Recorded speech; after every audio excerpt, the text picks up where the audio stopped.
Nous allons terminer cette émission avec quelqu'un que nous avions reçu en début d'année. Il est philosophe, islamologue et politiste, diplômé de Sciences Po Paris et de l'École pratique des hautes études de Paris. Il va nous accompagner en ce mois béni de Ramadan avec des chroniques tirées de ses méditations coraniques. Nous recevons M. Ousmane Timéra. Ça va? Alhamdulillah, tout va bien? Ça va, alhamdulillah. Bon. Nous sommes heureux de vous accueillir sur ce plateau encore une fois. Merci, le plaisir est partagé. Comme je viens de le dire, vous allez nous accompagner durant ce mois de Ramadan avec des méditations coraniques. Inch'Allah. Vraiment tirées de vos réflexions et de votre lecture du Coran. Et pour cette première chronique, je pense que ça va être une continuité un peu du thème qu'on avait abordé avec M. Guissé. Vous allez nous parler des femmes, de la vision des femmes dans le Coran. Oui, la vision des femmes dans le Coran et la manière dont la charia, la voie, émancipe les femmes. Et comment est-ce qu'on peut, au fond, s'en inspirer pour commander, orienter des politiques publiques qui soient en faveur de cette émancipation sans être en contradiction avec la spiritualité des peuples, notamment musulmans, et peut-être même que cela pourrait inspirer le reste du monde, car j'en suis convaincu, le Coran n'a pas été révélé pour le passé, mais a été révélé pour le futur que nous voulons construire. Et mon propos commence par une histoire que j'ai vécue ici au Sénégal. C'est l'histoire de Founé Touré. Je l'ai rencontré il n'y a pas longtemps lors de mon voyage récemment au département de Bakel. Et voici ce qui lui arrive. Son frère, grand frère est mort. 2 semaines plus tard, son cousin qui la défendait contre des situations qu'elle vivait en famille est mort aussi. Sa grande tante est morte aussi. Et puis, dans les condoléances, tout d'un coup, son mari qui vient pour 3 jours la maltraite un peu. Les frères ne font pas seulement que grincer des dents, mais la mordent et un peu la maltraite. Et elle est divorcée au bout de quelques jours. Elle ne sait pas trop pourquoi. Des larmes tombent. Elle vient un moment me voir. Je lui dis qu'il faut patienter. Je ne peux pas trop m'exprimer. Ce sont des grandes personnes et je me dois de respecter. Cependant, je me pose des questions. Pourquoi cette situation? Personne ne peut l'aider. Elle vient de perdre tout son entourage au bout d'un mois et son mari n'a pas autre chose à faire que de la divorcer. Mais il a le droit de divorcer, après tout. Mais pas seulement par un coup de fil, vilipendé, insulté, et pendant ce temps-là, quelques frères l'appellent pour la traiter de tous les noms. Cela est blessant. Mais au-delà de l'émotion, pourquoi? Qu'est-ce que ça dit de la société? Un autre moment vient, je suis à face, juste à côté, une dispute a lieu, un grand frère, une petite sœur, contre un individu, un voisin. Le ton monte. L'homme, le garçon, prend le pas et arrive à imposer son autorité. La fille qui est à côté, qui est aussi une femme libre et indépendante, veut prendre la défense de son frère. Bref, ce qui m'interpelle, c'est le lendemain. Le lendemain, la personne contre qui ils étaient en dispute vient à la famille, vient voir la maman. Il ne vient pas critiquer ou parler du frère. Il parle de la sœur. Pourquoi est-ce que la sœur s'est exprimée? Mais c'est le garçon qui t'a plutôt maltraité. Pourquoi est-ce que tu te concentres sur la sœur? Un moment de réflexion, qu'est-ce qui se passe? Pourquoi? Qu'est-ce que ça dit de la mentalité générale que ceci représente? Et tout d'un coup, je me rends compte que, il faut revoir le Coran et revoir la mentalité qu'il y a derrière. Cette mentalité qui dit qu'au fond, une femme n'est que la suivante de l'homme. Cette mentalité qui dit qu'une femme est toujours la dépendante de l'homme. Cette mentalité qui dit qu'une femme ne peut pas s'exprimer, qu'elle n'a pas le droit de dire « je », surtout face à un homme. Il a été offusqué de cela, le jeune homme. Il est porteur de sa culture, pas de sa religion sans doute, puisque mon paradigme, mon postulat, c'est que le Coran va à l'encontre de la vision quelque peu islamique, mais au-delà de cela. Et au fond de l'affaire, le Coran vient corriger la vision déjà que l'on a de la femme.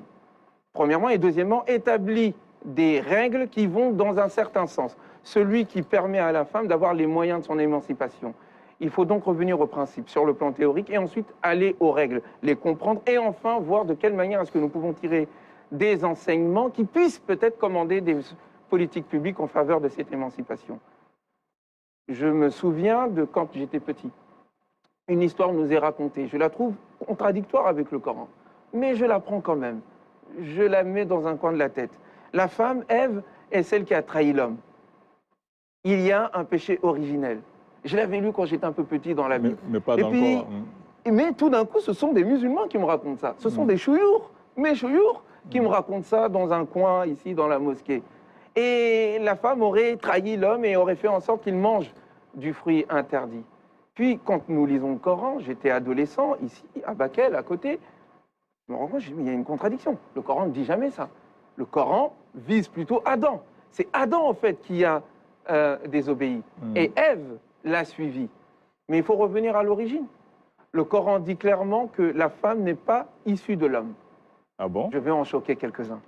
En commençant par moi. Ah, tout le monde, chrétien, juif ou musulman, disent que non, la femme a été créée de la côte. Non, pas de la côte, mais je veux dire, le Coran ne le dit pas. Il y a un hadith Attendez, qui dit le ça. Coran ne le dit pas. Mais attendez, tous les croyants monothéistes disent que la femme est issue de l'homme. Et elle est issue de sa côte. Tout le monde a repris cette histoire. Avant que les musulmans n'en parlent, c'est dans la Genèse, dans la Bible, dans la Torah. Attendez, parlons d'abord en français et ensuite revenons à l'arabe. Parce que le min anfusikum demande effectivement à ce que nous analysions de quelle mine il s'agit. Il y a plusieurs mines en arabe. Très bien. Mais revenons. Est-ce que l'homme est issu de la côte? La femme. La femme est issue de la côte de l'homme. Le Coran ne le dit pas. Non. Ce serait intéressant de savoir pourquoi. Le Coran parle pourtant de l'origine de l'être humain. Il dit qu'Al-Insan, dans la sourate 26, signe 7, sourate Sajda, il est celui alladhi ahsana khalaqahu. Il a perfectionné ce qu'il a créé. Et il a commencé la création de l'homme, de l'humain. Puisque en arabe, al-insan n'est pas défini masculin ou féminin. Absolument. Il désigne les deux. Donc l'être humain a été commencé dans sa création à partir de la terre, at-tin. Cela recouvre l'homme comme la femme. Absolument. Très bien. Le Coran continue, notamment dans la sourate An-Nisa, la sourate des femmes, dès le premier signe, le premier verset. Ô être humain, ittaqu rabbakum, ayez la conscience, craignez, ayez la crainte révérentielle envers votre Seigneur, alladhi khalaqakum, qui vous a créé à partir d'un être, min nafsin wahida, wa khalaqa minha zawjaha. Et il a créé son zawj, sa paire, absolument, à partir ou de celui-ci, ou en tout cas, de la même manière, nous allons voir de quoi il s'agit ici.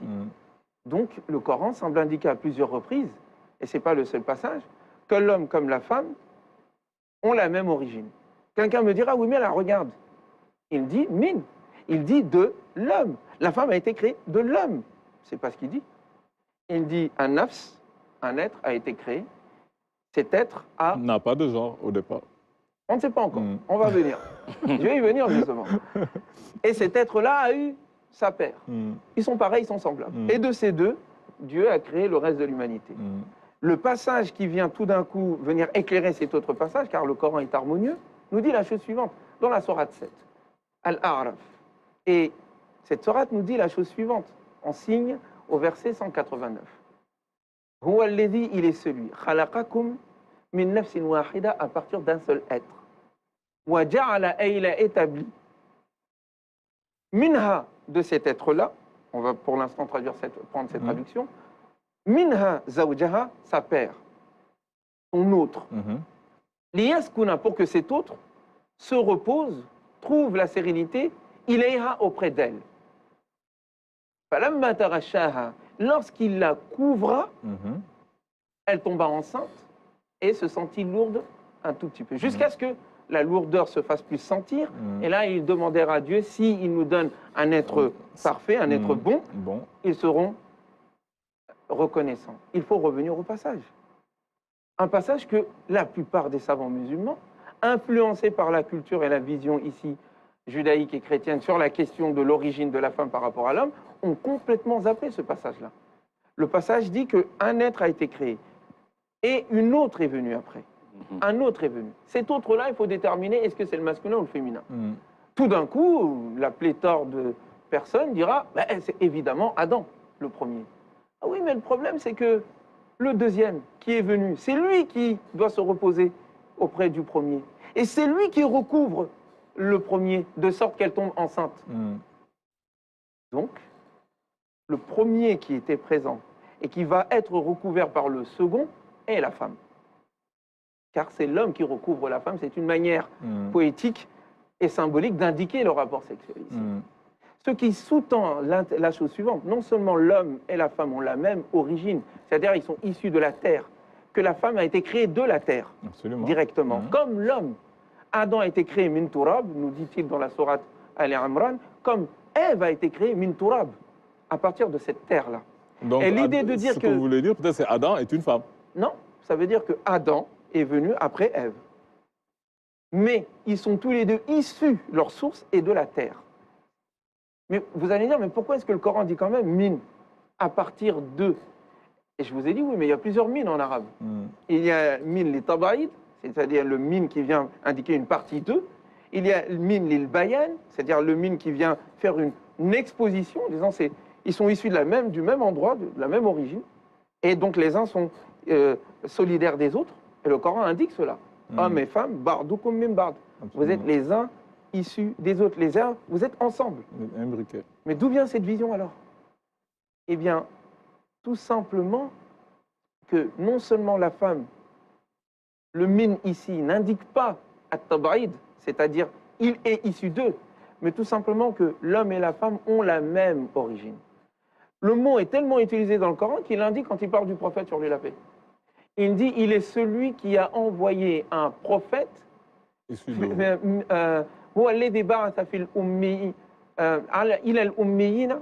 Il est celui qui a envoyé des Ummiyoun, ceux qui n'ont pas reçu le livre, min anfusihim, à partir d'eux-mêmes.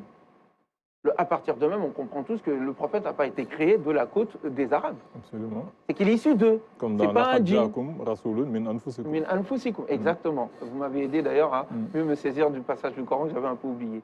Mais le mot ici, nous comprenons tous, le prophète ici, quand il dit qu'il est issu des Ummiyoun, ne veut pas dire qu'il a été créé à partir d'eux. C'est qu'il est issu d'eux. C'est pas un ange, c'est pas un djinn, c'est pas un animal. Il est comme eux, de la même espèce. Or, à l'époque où la révélation est faite, et c'est peut-être vrai jusqu'à présent aujourd'hui, on a eu du mal à accepter que la femme était comme l'homme. On se posait même la question, est-ce qu'elle avait une âme? Oui, bien sûr. On demandait même, est-ce que vraiment c'est pas la création du shaitan? Adam est la création de Dieu, et puis cette chose qui s'appelle la femme, dont on ne sait pas d'où elle sort, bon, c'est un mal absolu dont on a besoin pour faire des enfants, mais si on peut s'en débarrasser, c'est mieux. Mais ça, c'était une vision qui était majoritaire dans le monde. Et c'est le Coran qui vient briser cela, en disant, c'est la même origine. Vous avez la même origine, hommes et femmes. À partir de cette vision, vous avez la même dignité. وَلَقَدْ كَرَّمْنَا بَنِي آدَمَ. Nous avons certes rendu nobles les descendants d'Adam. À partir de cela, la femme comme l'homme sont califes de Dieu sur terre. Ils ont les mêmes devoirs, ils ont les mêmes droits. Et les spécificités qui existent, c'est en fonction de caractères biologiques différents de l'une et de l'autre. Comme Dieu le dit, elles ont des droits qui sont équivalents à leurs devoirs.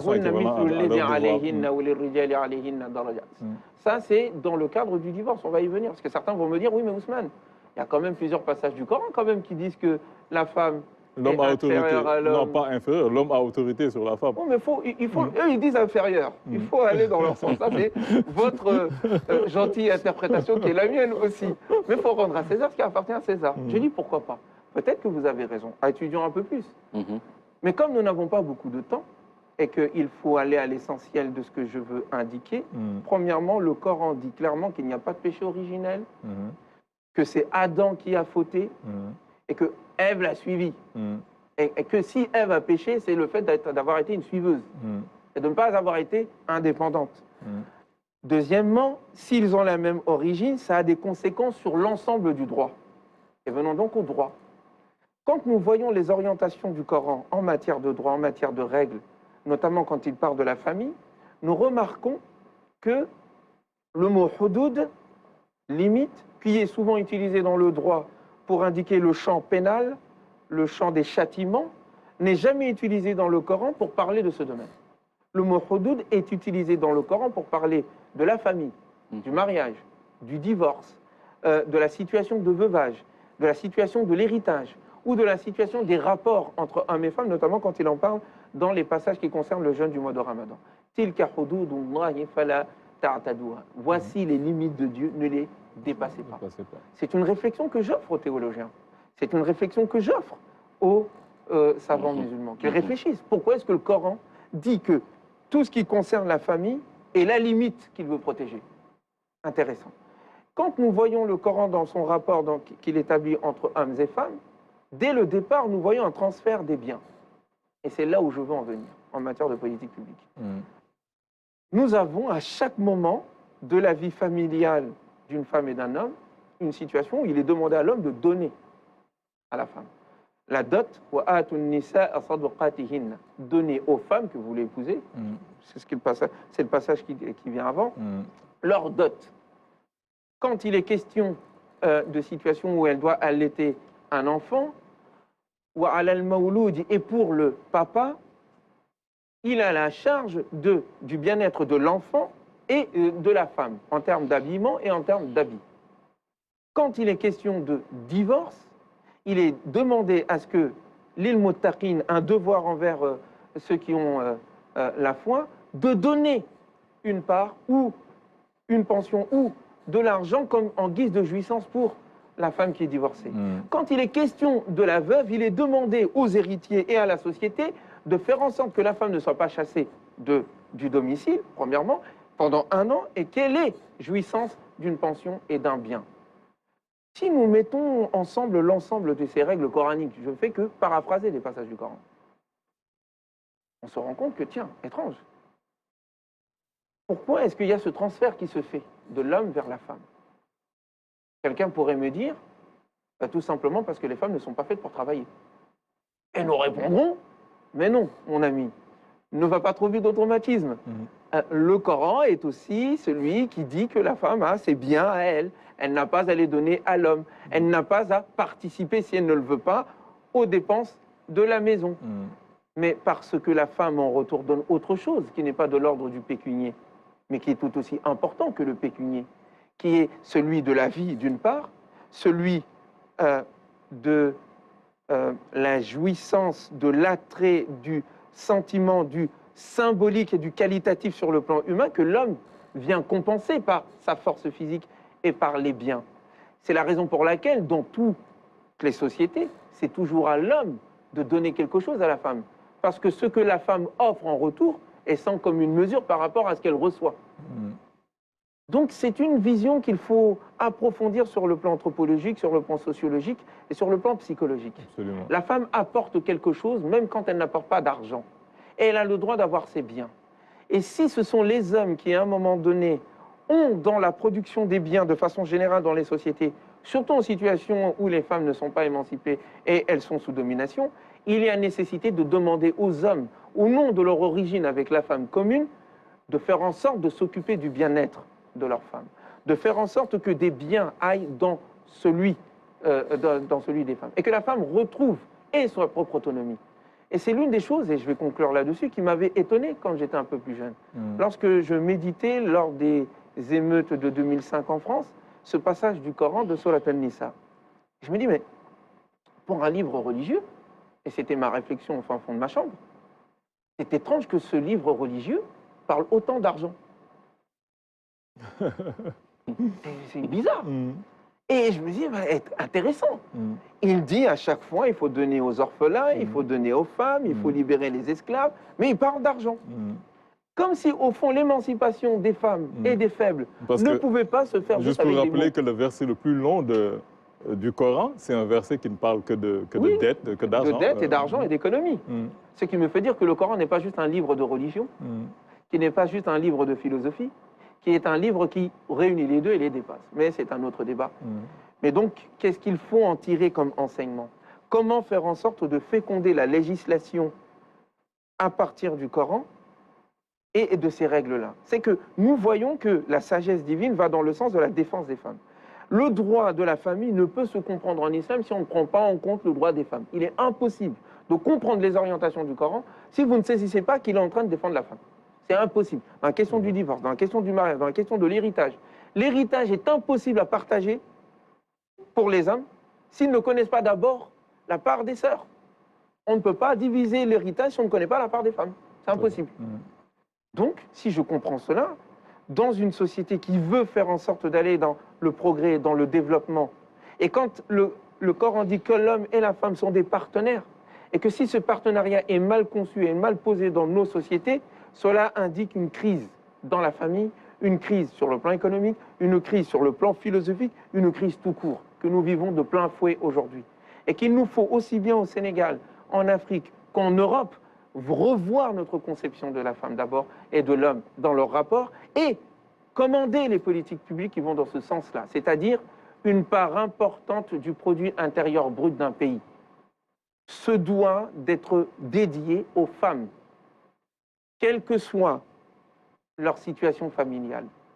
Cet argent doit leur être donné. Il faut qu'elle soit en tout temps à l'abri du besoin. À l'abri du besoin et qu'il y ait une compensation de la perte de salaire.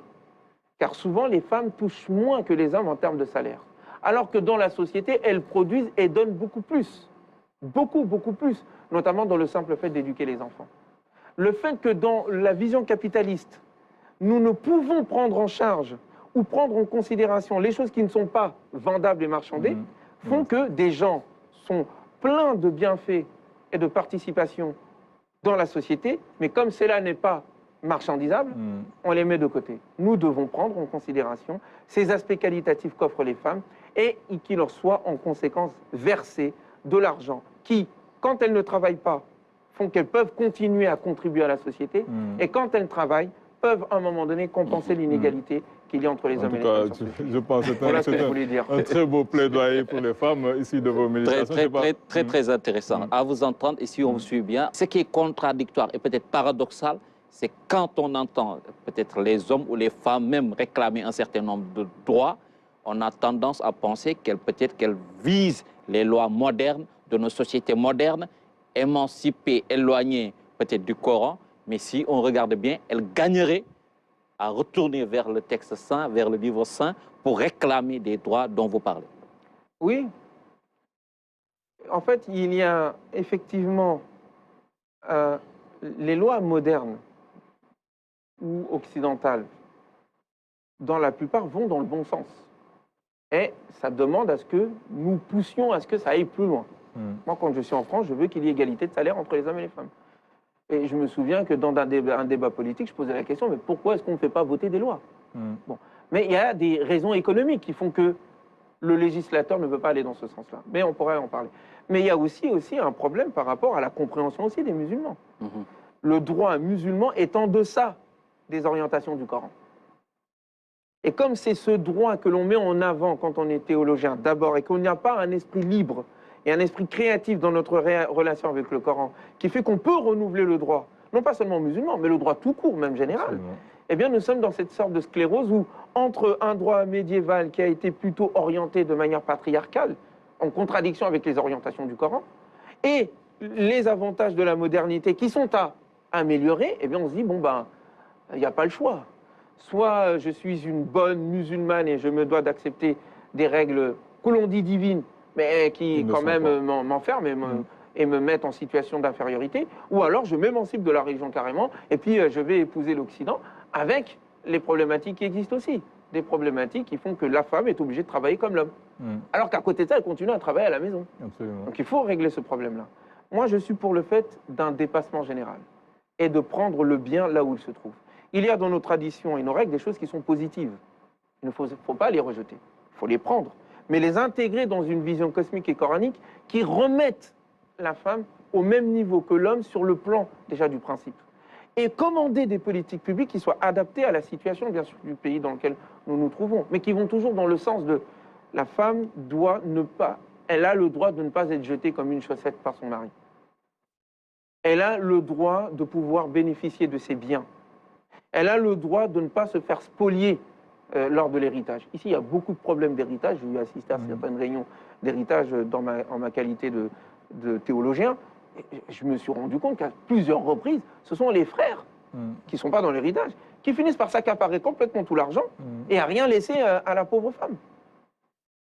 Donc il faut qu'à un moment donné, nous cessions de chanter des slogans de « oui, l'islam est pour la femme » ou « oui, nous voulons l'émancipation, nous voulons des politiques contre les discriminations posées sur le genre ». Il faut qu'à un moment donné, on arrête de parler, qu'on se serve des règles et des connaissances qui sont les nôtres, et que surtout, qu'il y ait une déclaration claire, et en termes d'éducation aussi, qui vise à faire en sorte que l'homme et la femme soient éduqués de la même manière en matière de droit et d'espérance, et en même temps de donner aux plus faibles dans la société les moyens de leur émancipation. Et ça demande de l'argent. C'est un choix politique. Tout à fait. Je pense que c'était une excellente chronique qui vraiment a médité vraiment en ce mois de Ramadan. Merci d'être passé. Merci à vous pour l'invitation. Merci à Ibrahim Silla de nous accompagner aussi chaque semaine. Nous remercions aussi tous les techniciens de la RTS. Remercions tous les téléspectateurs qui nous suivent tous les dimanches. À dimanche prochain, Inch'Allah.